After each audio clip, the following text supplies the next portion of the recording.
Assalamualaikum warahmatullahi wabarakatuh.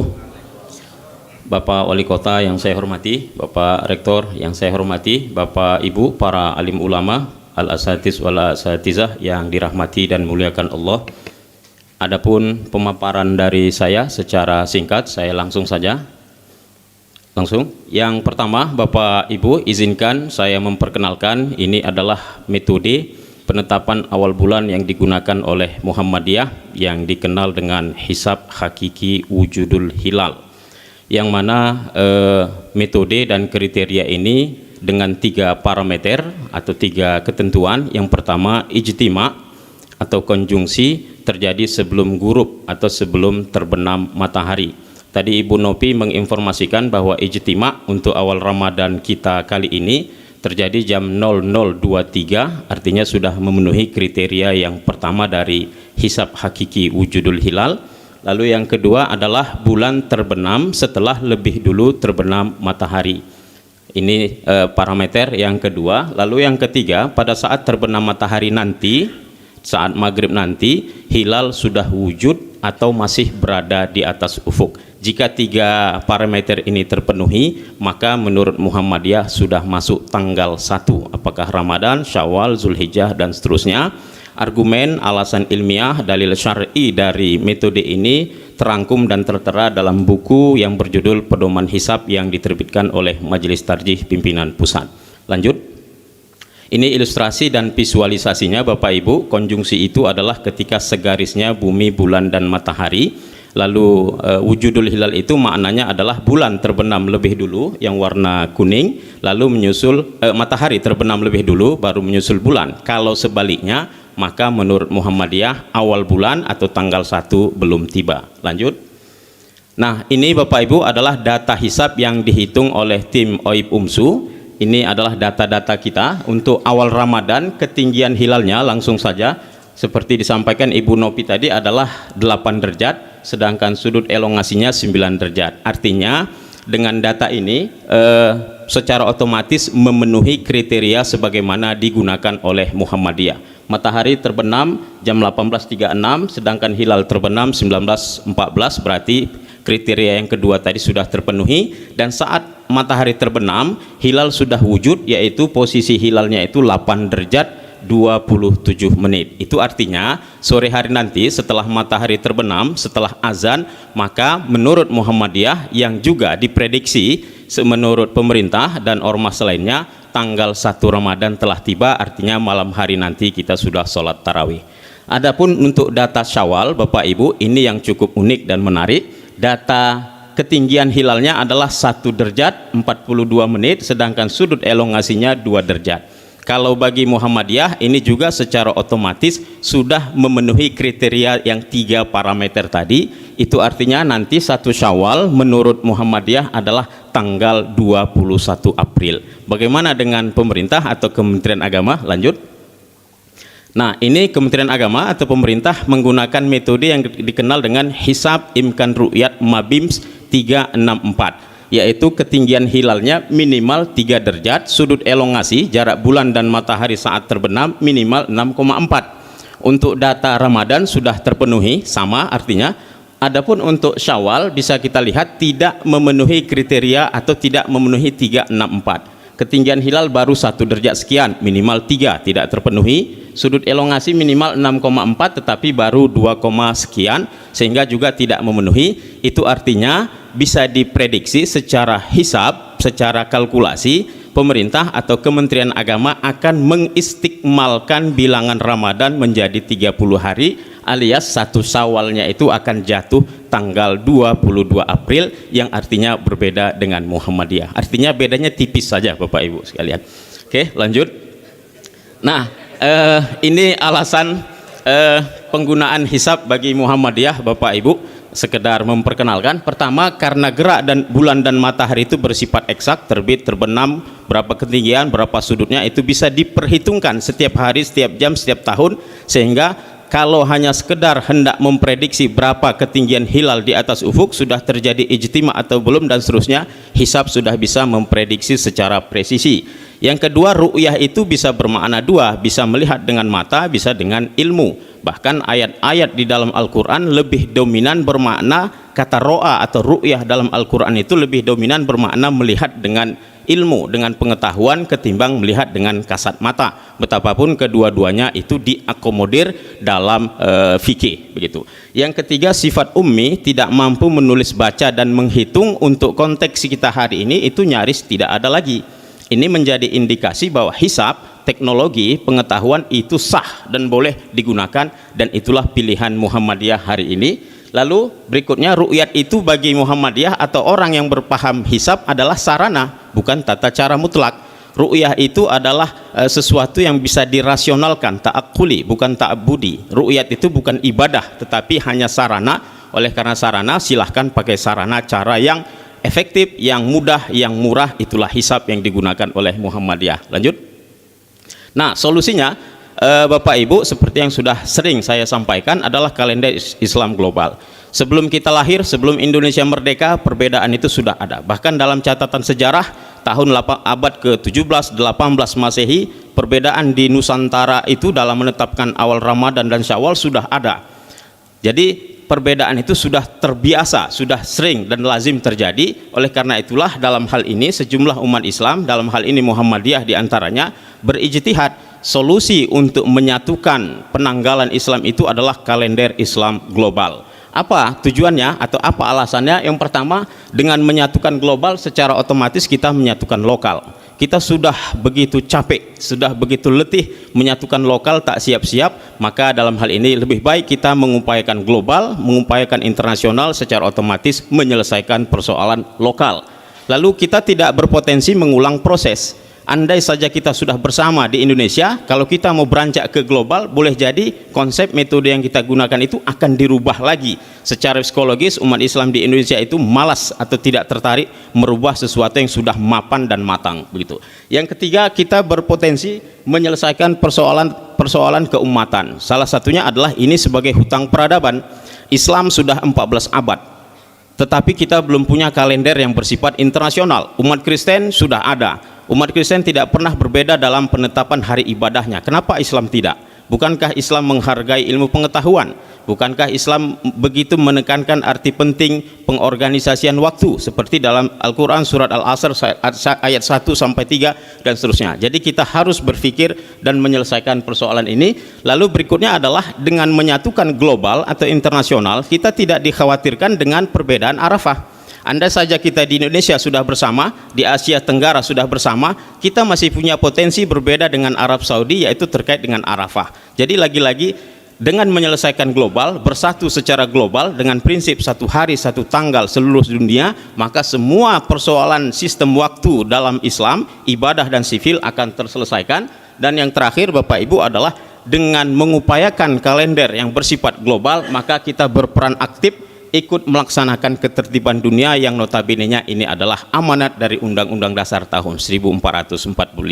Demikian Bapak Ibu yang bisa saya sampaikan, mudah-mudahan ada manfaatnya. Wabillahi taufik, wassalamualaikum warahmatullahi wabarakatuh. Waalaikumsalam warahmatullahi wabarakatuh. Boleh kita berikan tepuk tangan yang paling meriah atas paparan yang begitu luar biasa, baik dari Ibu Novitasari STR dan juga Bapak Dr. Erwin Juli Rahmadi Butar-Butar MA. Bapak Ibu hadirin yang berbahagia, kami informasikan untuk peninjauan Rukyatul Hilal di Observatorium Ilmu Falak Universitas Muhammadiyah Sumatera Utara akan kita laksanakan tepat pada pukul 18.20. Selanjutnya mari kita dengarkan sambutan Rektor Universitas Muhammadiyah Sumatera Utara kepada Bapak Profesor Dr. Agus Sani MAP, kami persilahkan.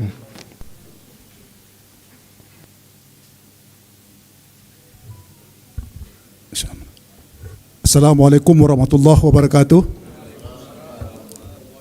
Alhamdulillahirabbil alamin wassalatu wassalamu ala asrofil anbiya mursalin wa ala alihi wa sahbihi ajmain. Asyhadu an la ilaha illallah wa la syarikalah wa asyhadu anna Muhammadan abduhu wa rasuluhu allazi la nabiyya. Yang kami hormati dan kami banggakan Bapak Wali Kota Medan, Bapak Muhammad Bobi Afif Nasution. Selamat datang Pak Wali. Ini yang kesekian kali Pak Bupati datang Wali di UMSU. Kepala Kantor Kementerian Agama Kota Medan, Pak Impun Siregar, Ketua MUI Kota Medan, sahabat saya Pak Hasan Maksum MA, Ketua Pengadilan Agama Kota Medan, Kepala Stasiun Geospika Deli Serdang, Pak Camat Medan Denai Bapak Burhanuddin Etonga, para ulama yang berhadir, ada Ustadz Associate Profesor Amiruddin dan juga Ustadz Ibnu Hajar, Ustadz Zulfikar Hajar dan Amran Nasution, Doktor, para pimpinan organisasi Islam mulai dari Nahdlatul Ulama, Al-Wasliyah, Ittihadiyah dan Muhammadiyah, para tokoh agama, tokoh masyarakat Kota Medan, Kepala Observatorium Falak Pak Dr. Juli Rahmadi Butar-Butar MA. Pak Wali, kami melaporkan, pertama tentu kami berterima kasih atas kepercayaan pemerintah Kota Medan kepada UMSU untuk pelaksanaan Rukyatul Hilal. Sekilas saya sampaikan Pak Wali tentang bagaimana sejarahnya OIF ini. OIF ini didirikan tahun 2018, Pak Wali. Pak Presiden yang meresmikan secara langsung di Yogyakarta. Pada tahun 2014, alhamdulillah UMSU mendirikan OIF. Ini adalah jawaban dari apa yang disampaikan oleh Ketua MUI tadi. Karena kita banyak sekarang ahli mufalak, tapi tidak punya peralatan. Maka UMSU berusaha untuk bagaimana ini bisa kita jawab di Kota Medan. Next. Ini beberapa kegiatan UMSU. Kunjungan UMSU sudah mencapai 48.000 pengunjung, Pak Wali. Ini juga merupakan destinasi wisata di Kota Medan, dari dalam dan luar negeri. Next. Pengamatan gerhana bulan yang kita lakukan di UMSU, yang sudah kita lakukan. Next. UMSU juga pernah memecahkan rekor muri tentang matahari cincin 2 tahun 2019. Next. Ini pengamatan benda langit yang dilakukan oleh tim UMSU. Ini di daerah Medan, dan di Barus. Karena mengamati ini ada di daerah pantai, Pak Wali. Next. Ini yang dilakukan oleh pengukuran arah kiblat oleh UMSU baik di Sumatera Utara maupun Kota Medan. Next. Ini pengamatan hilal UMSU dengan bersama dengan Menko Medan. Kita mulai dari tahun 2017, 2019, 2021 dan 2022. Ini alhamdulillah berjalan dengan baik. Next.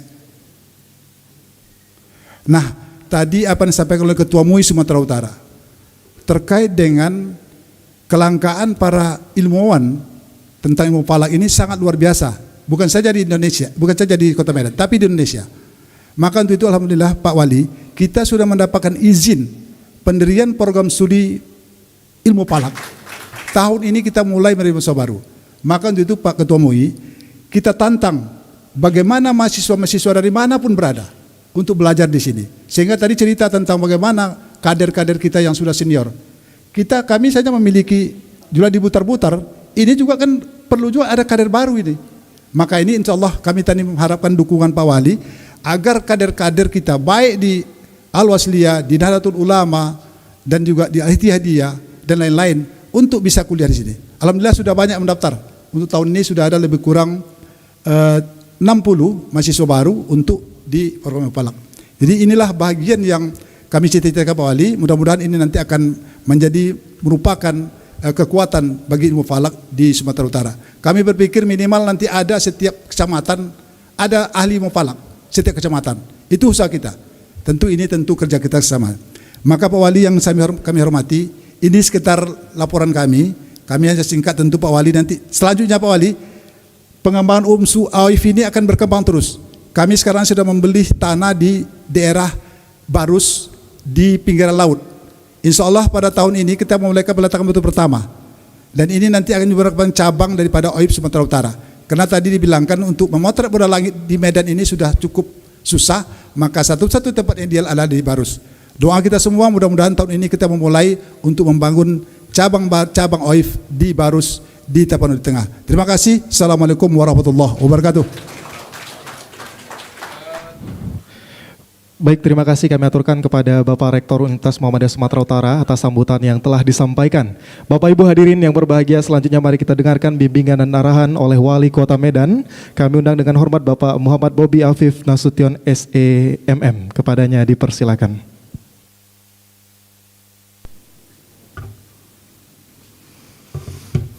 Bismillahirrahmanirrahim. Assalamualaikum warahmatullahi wabarakatuh. Yang sama kita hormati Rektor Universitas Muhammadiyah Sumatera Utara. Ini mohon maaf ibu semua, nggak saya sebutkan nama satu-satu karena belum lagi bercakap, belum lagi naik udah diingatkan Pak waktu 5 menit aja, jangan lama-lama kali bercakap kata protokol tadi. Yang sama kita hormati Wakil Ketua Pengadilan Agama Kota Medan, yang sama kita hormati anggota DPRD Kota Medan Bang Robi Barus. Nah, ini agak disebutkan sedikit Bang karena satu praksi kami, kami. Kepala Kantor Kementerian Agama Kota Medan, Ketua MUI Kota Medan, Kepala Stasiun Geofisika Deli Serdang, Kepala OIF UMSU, serta yang kami muliakan para alim ulama, tokoh agama, tokoh masyarakat yang berhadir, yang mohon maaf tak saya sebutkan satu persatu, serta para pimpinan organisasi Islam yang hadir sekota Medan, serta para perangkat daerah di lingkungan pemerintah Kota Medan, serta teman-teman media, baik media cetak ataupun media elektronik yang hadir. Syukur alhamdulillah sore hari ini kita sama-sama menjadi saksi di 1444 Hijriah ini sebagai penentu di awal Ramadan. Mudah-mudahan kita yang berkumpul di sini masih diberikan waktu kesempatan untuk mengikuti ibadah puasa 1 bulan penuh di bulan Ramadan, sehingga akhirnya nanti kita tiba di bulan Syawal nanti bisa menjadi manusia yang lebih baik lagi dari yang sebelumnya. Bapak Ibu yang saya hormati, karena memang waktunya tadi disampaikan 5 menit Pak Rektor, saya baca aja nih, kok saya ngomong ngalur ngidul takutnya kelamaan. Saya jadi izin baca apa yang sudah dituliskan di sini. Jadi mohon maaf kalau ada yang kurang-kurang dalam penyampaian. Menjelang bulan suci Ramadan setiap tahunnya tentunya kita senantiasa dihadapkan dengan fenomena perbedaan tentang penetapan awal puasa, dan tak jarang pula perbedaan tersebut menimbulkan beberapa hal, termasuk salah satunya gesekan di antara kita yang saling mengatakan bahwa pendapat satu kelompok benar dan satu yang lain menyalahkan kelompok yang lain pula. Adapun bentuk perbedaan yang ada, janganlah hal tersebut menimbulkan perpecahan di dalam tubuh umat Islam, karena perbedaan itu adalah kekayaan hasanah ilmu dalam agama Islam. Tadi sudah disampaikan baik Pak Rektor, tentunya tadi para tokoh-tokoh kita juga sudah menyampaikan, dan tadi sudah diterangkan bagaimana keilmuan yang sudah disampaikan, dan ini menjadi kekayaan ilmu yang ada di agama kita untuk penetapan awal bulan Ramadan ini. Oleh karena itu, saya tentunya berharap penetapan 1 Ramadan 1444 Hijriah yang akan diputuskan malam ini, dan apabila diputuskan tadi menurut keilmuannya kemungkinan besar besok kita akan sudah memulai sudah masuk 1 Ramadan dan kita sudah memulai puasa, dan malam ini kita akan memulai sholat tarawih dan witir.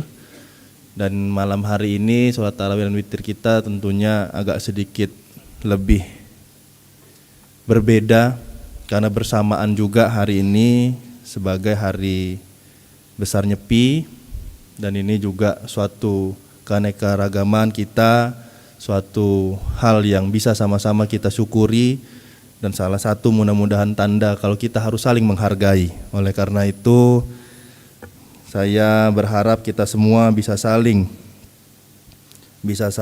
menghormati dalam kita menjalankan ibadah yang akan kita laksanakan insyaallah malam hari ini, dan kiranya ibadah bulan puasa yang akan kita jalankan 1 bulan penuh tahun ini diberkahi oleh Allah Subhanahu wa taala, dan kiranya kita senantiasa untuk memohon bimbingan dan ridho Allah Subhanahu wa taala. Amin ya rabbal alamin.